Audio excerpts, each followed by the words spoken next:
Brad, please join me in welcoming Brad Bradley.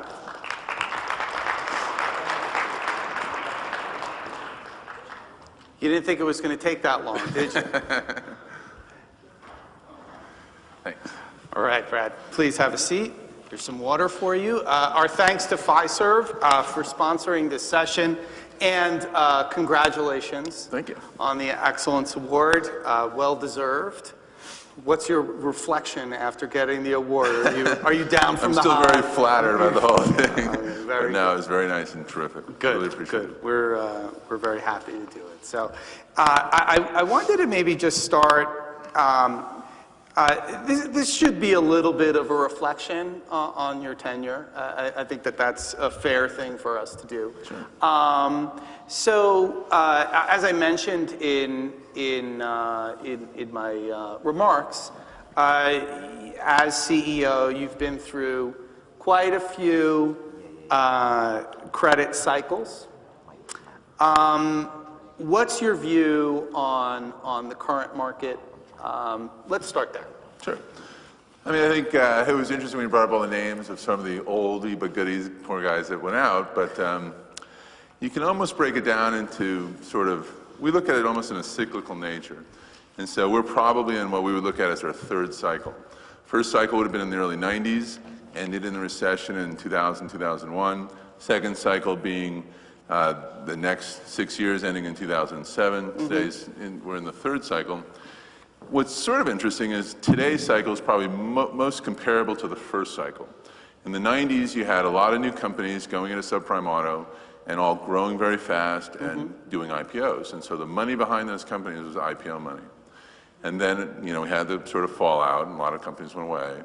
And then the second, and interesting enough, so then in the 2000s, or early 2000s, the banks came in. And the banks came in and bought a lot of paper. They had lower cost of funds, so the competition was based on price predominantly. And so actually the amount we were able to charge dropped. But little did we know, while they were busily buying auto loans, they were also busily buying bad subprime mortgages. And so then we had our next recession. So now we've started over yet again in the third cycle.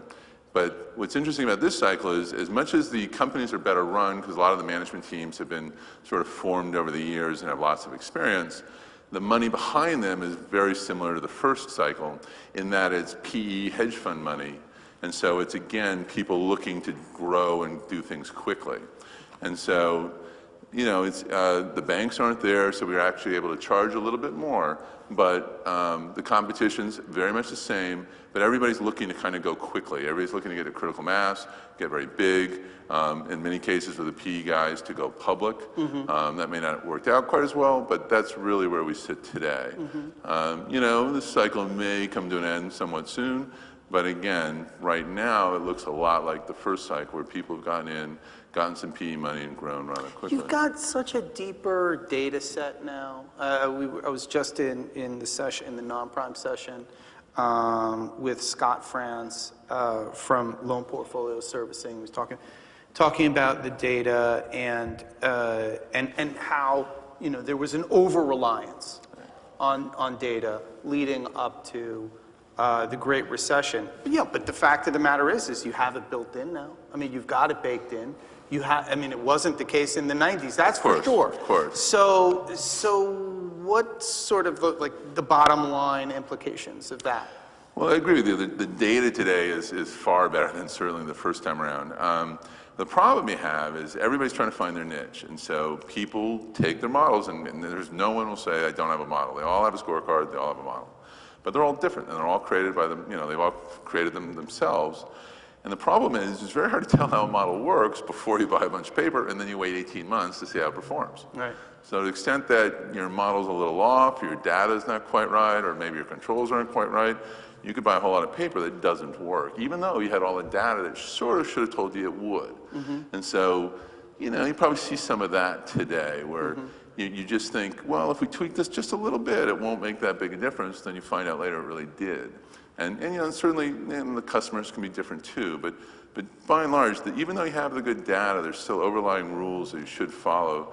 Just otherwise you can sort of get on a limb and it's a problem. So for you, would you say, this is a question, right? Would you say that the real fundamental, the most important discipline that you've adhered to is not necessarily going, embracing what your data is saying right in the moment, but perhaps being a little more conservative in your buying. How would you assess your performance through the 25 years? And certainly, we would say, if nothing else, the word we would use is consistent. We bought almost the same thing the whole time. Now, having said that, there are little things that changed. 25 years ago, the down payment was super important. Today, not so much. So back then, we had a 25% down payment from all our customers. Today, it's 10, because it became less of a predictive element of how they were going to perform. So we were able to change that. But for the most part, we're still looking for the kind of customer. We happened way back then, we said we love guys who were discharged bankruptcies, because as much as they had a terrible FICO, they were looking to reestablish their credit. So they turned out to be sort of closet very good credits as opposed to just showing the bankruptcy. Right. So there's lots of little things you follow, but in the same token, what generally happens is everybody starts off with a good idea. And they go, this model's going to work, the scorecard's going to work, but then they see the next guy and the next guy tweaking their models a little bit, and they go, well, and perfect example, the term or the extended term or the miles and things like that. And they started sort of following other people just a little when you don't really know it's going to work. And so that can lead people astray, again, even though the data should work out fine. But they don't stick to their knitting. So if you can be our kind of token industry historian, would you say that today that impulse is, maybe gauge that impulse today on a historical basis? To what degree are people kind of following that? Certainly far less. As I mentioned earlier, I think most of the management teams have, probably as much experience as I do or near there. And so they're not going to be as inclined as in past times to sort of go off, off your plan as easily as before. Right. So, even so, I think, everybody's always stretching the boundaries, but it's not as bad as it was, certainly not as bad as it was 20 years ago. 20 years ago, people were doing anything and everything. Today, there's much more controls and much more responsiveness in terms of the management teams. But, still, it's a competitive market. And so, and these days, people are still buying, lots and lots of paper. And to the extent you're buying $1 billion plus a year, it's a lot of money, a lot of paper. Right. I was looking at your numbers, and I'm going to give you some numbers you should know, right? 2007, you originated 1.3 billion of loans. In 2009, you originated 9 million of loans. You vaguely remember this? All too well, unfortunately. At mid-year, you were on track for that 2007 type of number. So what's behind that performance? That was kind of the height for you back then, and maybe what's different about CPS being at that level of originations today versus back then in 07. Sure, I think in 07 we'd had a nice run up again coming out of that previous recession where you grow and you expand and you do really well. And of course, right around 2007, 2008, the mortgage mess was about to go, and so I vividly remember this. Unfortunately, I bring us all up, but vividly remember sitting there going, okay, there's this problem coming, but how bad is it going to really be? I mean, maybe the subordinated bonds will be a little more expensive, cost of funds will be a little bit higher, but it'll be fine. And then of course, 2 banks failed and the roof fell in. And so when that happens, one of the things this industry and anyone in it is dependent on is Wall Street and the ability to offload your paper in terms of securitizations. And when that recession happened in 2007, 2008, that market closed. And what's interesting a little bit, sort of maybe a silver lining, as bad and as terrible as that whole thing was, and we only originated almost nothing basically in those next year, that market only closed for about a year. And so as soon as it opened up again, you were able to start building again, and so we're sort of back to where we were. And so the only difference today is we're certainly much more aware of that, even though things are going really well again, that things could change, rather quickly, if there was a recession, some change in the marketplace, that would cause things to freeze. Probably the banks are far stronger today. They don't compete in subprime like they used to. So we think probably the situation's different and better, but nonetheless, it pays to be wary. Can you perhaps handicap for us, and you and I, we've talked about this a bunch of times now, the likelihood of a recession? And I know that you are kind of like a junkie when it comes to looking at these things and trying to figure. So what's your in the moment assessment of what you think is the likelihood of recession for us? Well, I mean, certainly, to start with, in terms of running a company or being in this industry, the most important thing to know, if you could possibly do it, is guess when the next recession. Because recessions, all this, when I mentioned the cycles, every one is dictated by the recession and the change in the landscape. And so somehow, if you could figure that out, you'd be, way ahead of the game. Now, of course, you can't really do that. So you can prepare. But, we probably think, well, for one, historically, recessions are, we should be having a recession just because historically it's time, that we've had a really long recovery, so on and so forth. Having said that, it doesn't look like, well, to be fair, I personally think it's starting to feel like there's a recession. Being in subprime lending, our customers don't have tons of disposable income, very little in some ways. And so we can see very quickly when, their payments get late, the delinquencies go up a little bit, and then all of a sudden they start, sales drop a little bit in terms of what we're buying.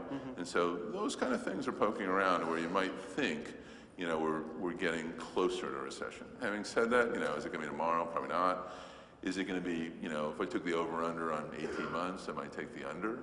But, again, the problem is you don't know when, and so but certainly this would be a good time to be putting away the acorns for that rainy day.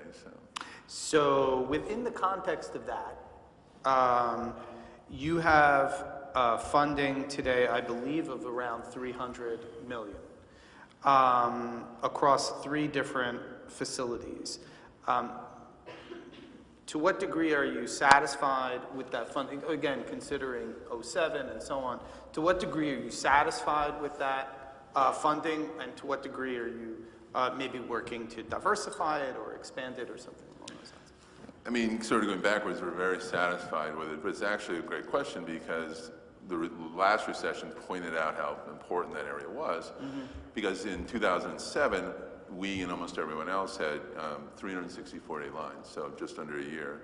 And the problem was, and particularly in our case, when the recession came, and one of our lines happened with Bear Stearns, which made it that much more exciting. I've never heard of Bear Stearns. Tell me about this company called Bear Stearns. I don't ever want to talk about it, but anyhow. So there was a problem. And so now today, though, instead of having 364-day lines, we have 2-year revolvers with a 1-year amortization period. And by doing that, it gives us 2 years to use them sort of normally like you would the old lines. But what it really does is with the amortization, if for some reason you can't securitize and clear those lines, they then continue on for another year, almost like a securitization. And that's a huge sort of hedge against, a recession. Remember I mentioned earlier that, those markets only close for 10 months or so, and so a year amortization would almost get you through the whole thing. So, and it's not coincidence that we went out to try and build those lines so that you could weather a recession. Are they recession resistant? Maybe. Are they recession proof? Certainly not. Right. But, it's just one more thing you can do to, sort of just prepare for, a potential problem in the marketplace. Speaking of problems in the marketplace, there is a sense out there, or it's been promulgated, at least in the media, not our media, but in the media, that subprime auto finance is the second coming of the devil. In fact, just this past week, there was, a couple days ago, there was an article in Business Insider, which may not be the paradigm of sensibility, but the headline was, "The subprime auto market is turning toxic." And there was this picture of somebody with a gas mask on. So, this whole idea of a subprime auto being the next bubble, the cause of the next credit crisis, give it to us straight. I mean, to what degree is there validity to this? To what degree is there not? What is your sense? I mean, you know, we would quickly say it's nice it sells newspapers, but that's the end of it, really. It's more like, gee, nobody really knew subprime auto that well, and so they had subprime mortgage and this huge mess and the recession, so now they knew what subprime was. It's probably not how we wanted everybody to find out about subprime auto. But nonetheless, trying to compare the two today is just crazy. Just on pure size. I mean, the entire auto industry or the subprime auto industry could fall over tomorrow, and it's just too small relative to the mortgage mess. So that's one. Secondly, I think the collateral is totally different. We finance collateral that never gets more valuable. It just goes down in a nice straight line. It's not like real estate, which goes up and down and can cause different problems. I mean, the list is endless, but, you know, and the third one that's probably the one that I can't believe they write all these stories about how it's going to be so terrible when they don't point out that all the auto bonds, all of them, during the last recession performed fine. No one didn't get paid, everybody got paid, and worked out great. And so how can, you know, in the worst recession we've had in 100 years, how could all of a sudden this become such a huge problem when actually it just shows what a much better asset it was, you know, than the mortgages? And so, you know, the easy answer is no, it's not going to be the next bubble. And if anything, people should look at it as a good example of what works through recessions. Because the auto deals are structured such that they will pay and do pay, even though, I mean, we use rating agencies and they stress them and they, you know, it was sort of, we used to, the funny joke was they'd say, well, we really want to know what would happen in a severe recession. So now we go see them and go, there you go. You've had your severe recession, the bonds did great. And so, you know, it's not that. It is interesting that the papers have so much fun saying how it's going to be such a huge problem. You know, will it go through some, you know, bumps and bruises at some point? Sure.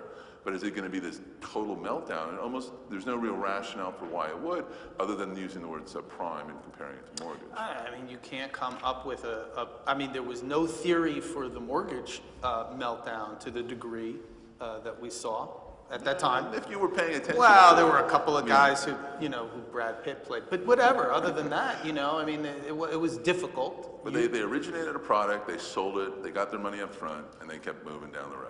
I mean, we get all our money only if it performs. So we have huge skin in the game, much more so than the mortgage guys did.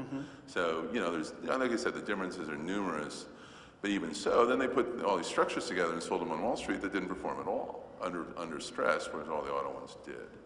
So, you know, again, the collateral, the size, the structures, the way the money's paid out, you know, all are in sort of the auto end of the scales much better than the mortgage. Something that's been interesting about CPSS as a stock, which I've seen, this has been for I think a long time, is that it has generally traded at a very low multiple. I know you have a real comprehensive theory of this. Why this is the case? I mean, the multiple is in the 4-time range or so, let's say.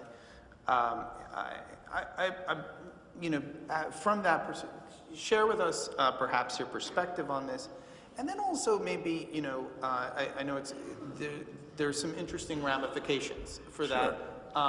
Not all of them negative for you. So not for us, probably. I mean, first, you know, 15 years ago, we actually traded a very nice multiple. But, you know, certainly we all pay attention to how the stock trades and all that, because certainly that's important to us. We're in a sort of an odd position in that our company's done quite well. We've grown, as you pointed out earlier, we've gotten back to pre-recession size, we're making lots of money, and, you know, we're rather successful. However, the stock has not reflected that at all. So, you know, obviously we try and figure out why. It's not like we can do anything particularly different, because we're doing pretty well. But, you know, I think what we see is, you know, the big changes in terms of sort of how people view our industry in terms of the equity markets is, you know, one, the regulatory environments are very different. And so people are worried about, you know, are they going to come in and say you can't charge 12%, more than 12% on car loans, which would, you know, ruin our industry. And given, you know, the regulatory environment we've been in for the last 5, 6, 7 years, you know, people are worried. And so they'd like to see that solved. And, you know, probably in 3 or 4 months it will be solved. You know, whoever the next president is probably will at least stabilize that regulatory environment. We don't particularly care who it is, but we just would like to not have everyone worry that they're going to continue to sort of pinch things and make it harder and harder to lend money in these loans. So that's one. I think another one, and you know, it's the recession. You know, no one wants to buy into an industry at this time when they think we're at the end of the cycle. You know, they'd rather wait and get the discounts during a recession or what have you. And so there's a little hesitation there. Given our stock price, they should buy it anyway. But nonetheless. You heard that.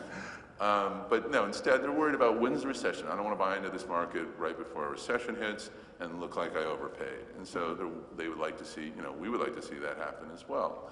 And then third, you know, in our industry, and this is probably what we hear about most lately, there's lots of large companies, you know, and SCUSA being one that, you know, went public and did a great job growing and going public, and now they have a couple little issues they're working through.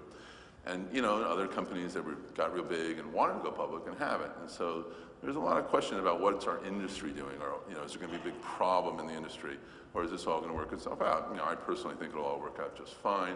The companies are all going to do great. Any that don't, you know, some of the smaller ones, you know, might get bought. You know, there'll be some consolidation, but I think people are waiting to see, you know, how that resolves itself before they plunge in and, you know, sort of play in the market. So how does this influence the way you go about strategy and planning?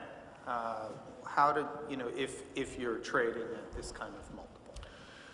Well, other than trying to buy the stock in, which you do just to try and take some of it off the market because we think the value's there, I think, to be fair, we don't do very much different. I mean, we can't, you know, I can't control the stock market. So what we can do is continue, and you know, I think you know, you could try and grow really fast and show huge earnings, but that's obviously a deadly game, so you don't want to do that. But instead, I think certainly what we're doing and what we'll continue to do is we're not, and sort of almost a unique thing, is we have no master pushing us to grow and expand and get that stock price up or go public or any of those things. We get to do what we want to do, which is follow our plan, buy what we want to buy opportunistically, and sort of move on down the road. And, you know, if we keep doing that and we go through the next few years or next 18 months, you know, we will eventually get rewarded for it. And, you know, patience is a virtue, as they say. They do say that. They do. I wanted to talk a little bit about CPS's positioning with dealers, how you see dealers viewing CPS, and maybe how you would describe CPS's underwriting practice. Let's start there. Sure. Is that okay? We probably have the same reputation we've had for a long, long time, which is we're the sticklers. We say, hey, if it fits through the parameters or through the hoop, we buy it. But, you know, we don't take things that bang off the outside. You know, it has to fit. And if it fits, we buy it, and we buy it quickly. What we don't do is sort of take one for the Gipper and you know, take this one because you're a big dealer. You know, we're certainly, we think that, you know, dealers look at us as a commodity, we look at them as a commodity. They're looking for the best place to get their funding. There's not as much loyalty. It's, you know, it's a product. And so, so our reputation is, you know, we don't waive much and we don't make exceptions much. And, you know, we want the paper we want, and if it's the paper we want, we get it, we fund it very quickly, and it works out very well. You know, I think to the extent, you know, we always check POI, we always talk to the customer. There's just a large list of things you have to do, so we're happy with what we're buying. You know, I think there are other lenders that may not do that quite so much, and so that makes us look, like I said, like the stickier guys. But if you had to break down those three factors in underwriting today, right, meaning POI, LTV, term, which of those over the last 12 months have you perhaps been a bit more liberal about? I could just say none, but that would be fair. You know, I think POI, well, let's start with LTV. We think LTV is super important. It's a huge indicator how the loan's going to look and perform. Our LTV probably hasn't varied 2 points up or down, you know, in 15 years. And so we don't do much on LTV. You know, we think not only does it protect you in the car, but in some ways it almost tells you a little bit about the customer. To the extent you have these huge LTVs, then you're going to lose that customer much quicker than you might if you have lower ones. So we care a lot about LTV. We don't move much. POI, we're probably a little bit worse. We don't waive it at all. We've never waived it, never will. You know, there's the exception to that rule could be there are third-party providers that are trying to take care of POI for you, proof of income. They'll call the employers and verify it for you. And some of our fellow competitors, you know, will say, I'm going to waive POI. and I would only hope it's because they have a third-party provider checking the POI for them. To the extent they're truly waiving POI, every deal in the world will send them, every single deal that the POI is very suspect. So it's a terrible game unless you really do it. So someday we could say we'll waive POI, but it's only because we have a third-party provider that's taking care of it for us. So the straight answer is no, we wouldn't ever waive POI. Term is a little different. Term, we've moved our term over the years, but we're much more of a follower than a leader. We still look at anything over 60 months as extended term. I was in one of the presentations earlier, and they were talking about 84 months. And so 84 months is the new thing on, on the block. Right. And, 84 months is an awful long time for a used car. I think we'll wait and see how that goes, because certainly if you started buying an awful lot of it today, and 84 months turned out to be a really bad thing, those are the kind of things that are tough to recover from. And what's your average FICO today versus, let's say, like a year ago or something? I think it's about 560. It probably hasn't changed much. We follow the FICOs because everybody asks that question, but they have nothing to do with our credit decisions. All right. If you have questions, please go to the app, go to the session, and scroll down to the bottom, ask a question. We'd love to hear it. If I can ask one from the audience. In 2002, AmeriCredit struggled with their securitizations and laid off 1,000 employees. Do you see a big subprime company ever doing something like this again? Should we have another recession? What could the industry do to prevent something like that from happening again? That's an excellent question. I think, because initially as you started to say that, I'd say, sure, you could see that happening again. Because if the market shut and the securitizations couldn't get done, a lot of companies just wouldn't have the wherewithal to hang in there, and they'd either close and lay everyone off or have a problem. But what actually will probably happen today is, given the way the industry works today, is almost anyone who had a problem of that nature where they really were going to go down and out and fall apart, someone would buy them. I mean, we've done 5 or 6 acquisitions of our friendly competitors over the years, and it's a hot market when, as much as the company, when they're in trouble like that, say, we're going to go out of business and close, those portfolios sell at 97, 98 cents on the dollar. So you could, in many ways, I would almost, if that happened with a company the size enough to have 1,000 employees, I would almost bet pretty good money that someone would buy them, and you'd keep a bunch of them, if not all of them. Does CPS have automated decisions for approvals? If so, what percentage of your portfolio is auto-approved? Westlake shared in a recent session that more than 90% of their applications are auto-approved. Do you have a similar approach? We do. That's a nice question for us. Probably for almost, 5 to 10 years, and we approved 99.7%, give or take, of our applications automatically. What's the computer. give or take? I know.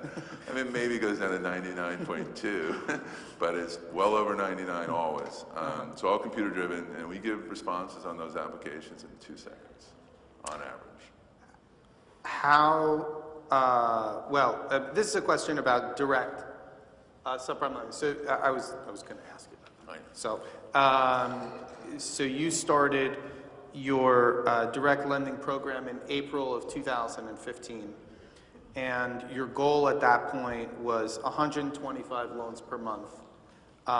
So this is a question asking for how you feel about direct lending, but I guess it would be beneficial to hear your take on it and also an update on how the direct lending program is going.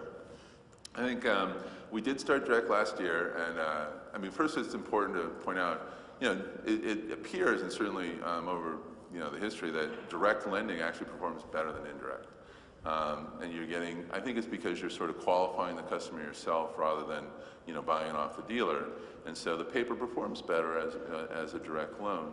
So I think participating in it is very important. It's interesting because one of the things I picked up while we've been here is almost everyone wants to do direct, and so it makes sense. We're doing it, one of the sort of hurdles to it is the regulatory environment being that it is. You have to go through many, many regulatory hoops to make sure you're doing it right and legally in all the states.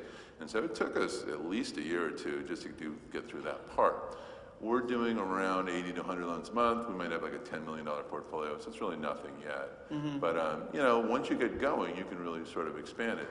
one of the sort of funny little things about it is, one of the things people say about direct is these people come online, they go through your portal and you give them a loan, and you basically are saying, here's a $17,000 check, go down to the dealer and buy a car. And you go to the dealer and the dealer says, yeah, you don't need that check, I'll get you financed somewhere else. And so he takes the person we sent him and finances him somewhere else where he's going to get a much better, the dealer will get a better deal. So sort of protecting your customers is part of the battle. But another interesting thing I heard the other day was, when they go to the car dealership, they buy a car, or they're almost buying a car, but they're all set on getting the car and they can afford it, the payment, and they don't really pay. By the time they're doing the financing, they're not really, you've got them on the hook, sort of, if you're the dealer.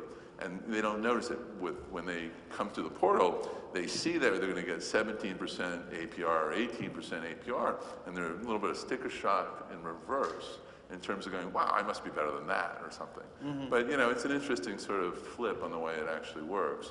But, I think direct will become a very big part of all the lenders over time.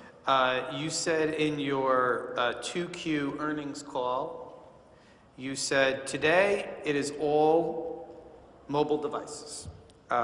It's all about texting. It's all about the customer being able to answer the phone when they want, if they want. And so the difference is somewhat startling from 20 years ago, and even from a couple of years ago, when mobile devices, or what we will loosely call the iPhone, took over. And now we spend a lot of time in technology and coming up with texting platforms.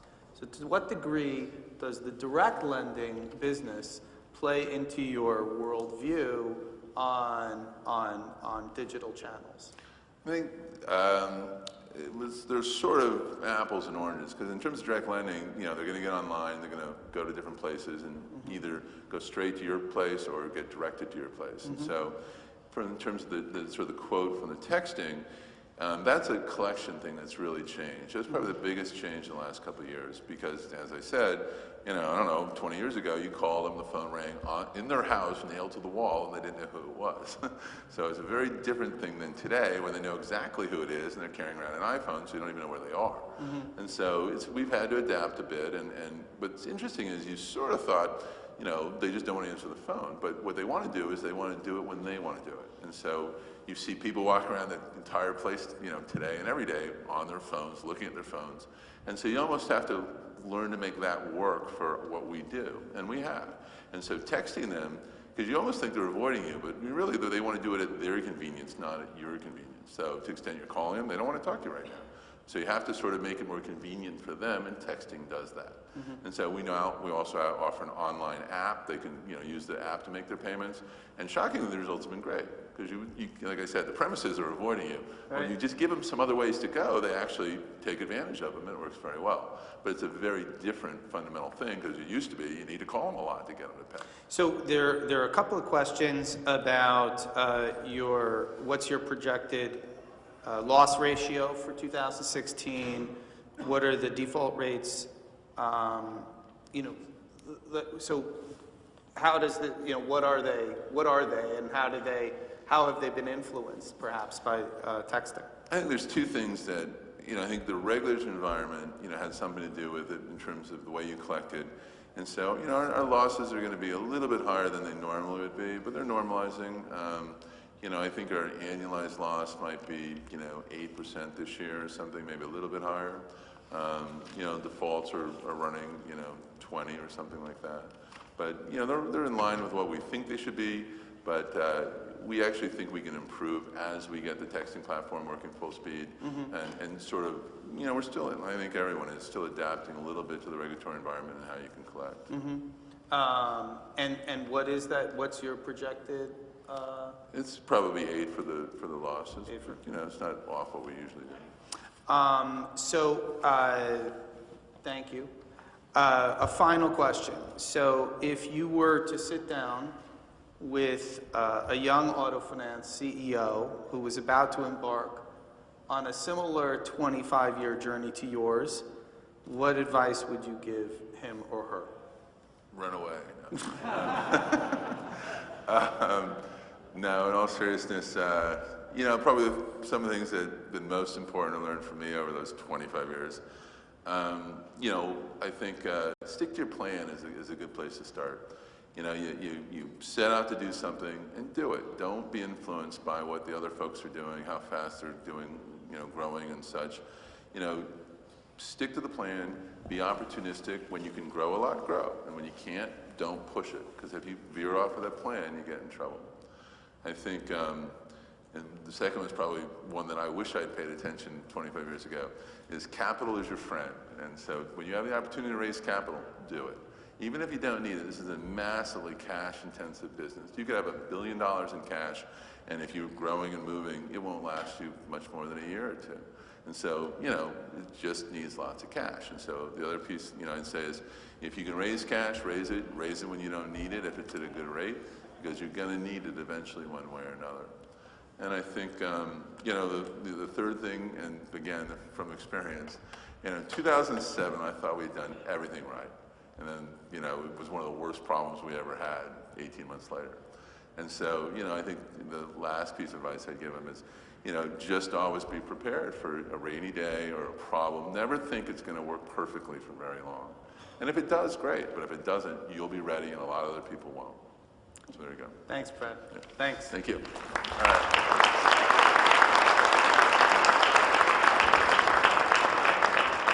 Okay. Thanks again, Brad. So these are the results from the poll that we conducted just a few moments ago. How have your approval rates changed in the past 12 months? The majority say improved somewhat, with remain basically unchanged or